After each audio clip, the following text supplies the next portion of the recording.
Salut à toi, nouvelle vidéo aujourd'hui. Qu'est-ce que le métamodèle en PNL? Un mot un petit peu barbare et tout le monde se pose la question, mais qu'est-ce que c'est que ce truc-là? Et chacun y va de sa définition. Après de très nombreuses recherches et années de pratique, j'ai enfin pu boucler cette vidéo. J'y suis revenu à plein de fois tellement c'est pas simple. Donc, je vais quand même essayer de te le simplifier au maximum pour que tu puisses t'approprier un petit peu l'essence du métamodèle. Et ensuite, tu pourras le pratiquer parce que le plus important, c'est ça au fond de pratiquer. Souviens-toi, il y a fort longtemps, il y avait des hommes préhistoriques. Ces hommes préhistoriques ne communiquaient probablement pas du tout de la même manière que maintenant. C'est-à-dire que le langage n'était probablement pas aussi développé qu'il ne l'est maintenant. La grammaire n'existait pas, l'écriture n'existait pas et Internet encore moins. Cependant, pour évoluer, ils ont dû dans un premier temps comprendre le monde qui les entoure.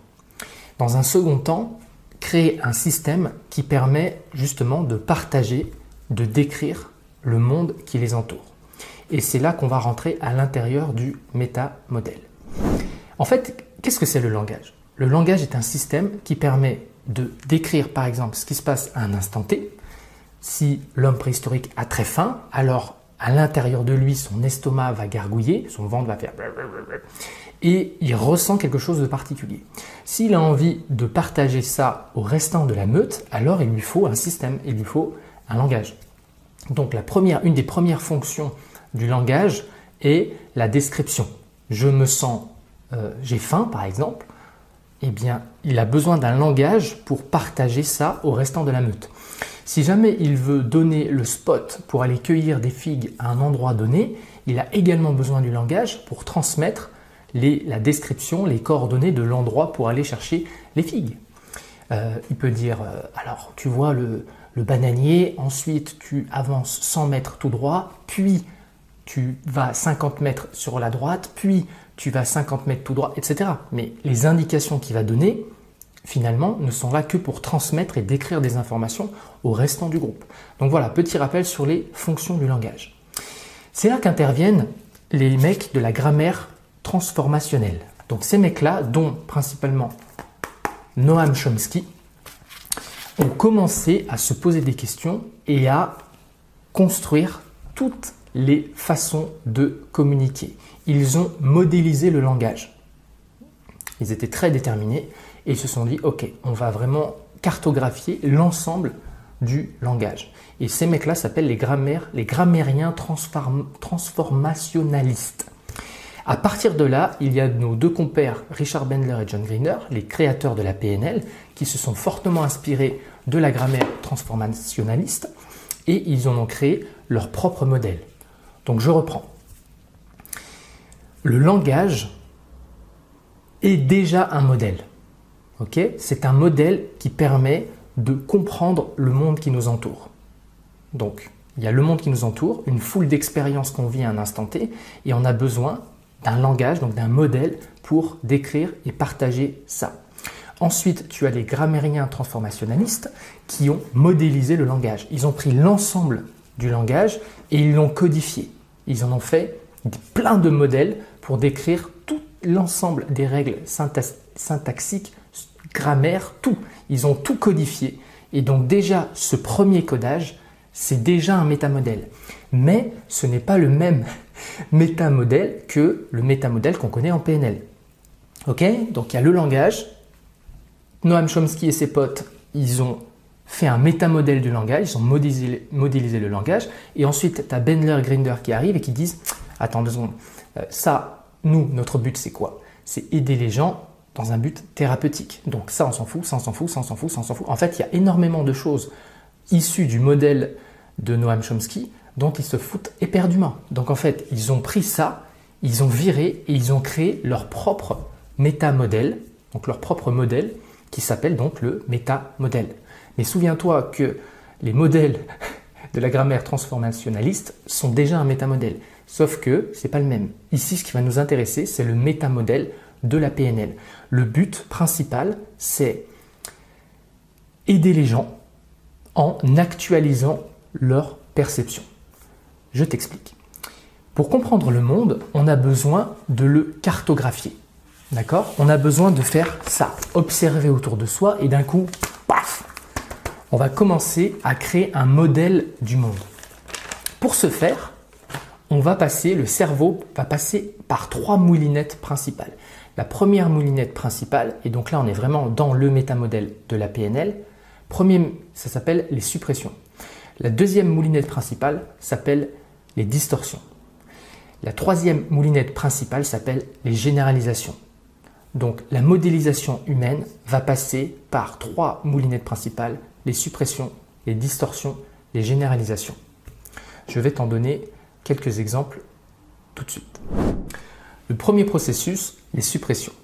Pour cartographier dans notre esprit, on va passer par la moulinette des suppressions. C'est-à-dire qu'on va sélectionner certaines informations et pas d'autres. Ce premier mécanisme, la sélection, signifie que d'autres éléments ont été zappés, d'autres éléments ont été gommés. Pareil, lorsque tu vas ensuite raconter une histoire que tu as vécue, tu vas une fois de plus sélectionner et donc supprimer le restant d'autres informations. Donc certains détails, tu vas les zapper, certaines personnes, tu vas les zapper, certains éléments, tu vas les zapper, certaines voitures, tu vas les zapper, bref, tu vas zapper un certain nombre d'éléments. Et bien ce premier processus-là s'appelle les suppressions. C'est la sélectivité de certains éléments et en virer d'autres. La deuxième moulinette d'information s'appelle les distorsions. Les distorsions sont la capacité du cerveau à tordre l'information. Il peut tordre l'information de plusieurs manières. Première manière, en minimisant. Deuxième manière, en amplifiant. Troisième manière, en allouant un sens à un événement. Je t'explique. Imagine que tu dois aller chercher un colis à la poste, faire tes courses, aller chercher un pote au train, le ramener, ensuite aller chercher tes gosses à l'école, repasser aux courses, leur faire à bouffer. Et là, avant de faire tout ça, tu te dis, je pense qu'en 45 minutes, c'est plié. Et bien ici, le mécanisme, c'est la distorsion. Ça veut dire que tu vas prendre tous ces événements-là, tu vas les tordre en te disant, ouais, ça passe. Alors qu'en fait, pas du tout. Et ça va te prendre 3 heures. Et bien, 45 minutes au lieu de 3 heures, c'est pas du tout la même chose. Tu as tordu en minimisant. Deuxième manière, tu vas amplifier. Imagine que tu observes dans ton évier une pile d'assiettes.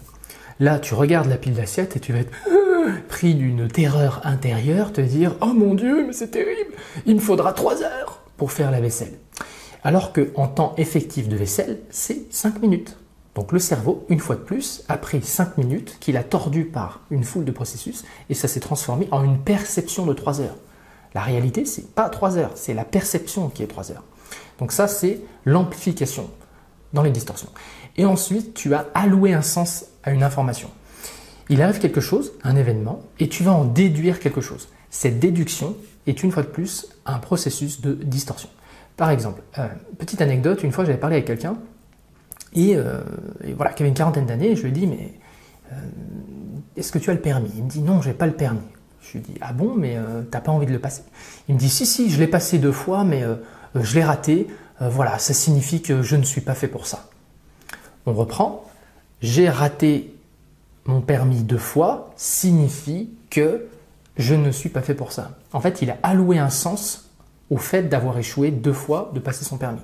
Mais si on avait eu Tartampion numéro 2, peut-être qu'il aurait raté 8 fois et qu'il se serait dit que ça signifie qu'il faut persévérer. Donc en fait, la signification qu'on va allouer à quelque chose est également une distorsion pour le meilleur et pour le pire. Et enfin, troisième processus, les généralisations. Les généralisations sont un raccourci du cerveau pour dire que ceci c'est ça, ceci fonctionne comme ça. Je t'explique. Imagine qu'on s'est tous brûlés étant enfants en jouant avec des allumettes. Nos parents nous avaient dit « ne joue pas avec les allumettes !» Mais on a quand même voulu tester et c'est une bonne chose et on s'est brûlé les doigts. À partir de là, lorsque tu, par exemple, vois du feu, que c'est chaud et que tu te brûles, ton cerveau va alors faire des liens directs. Feu, brûle, dangereux.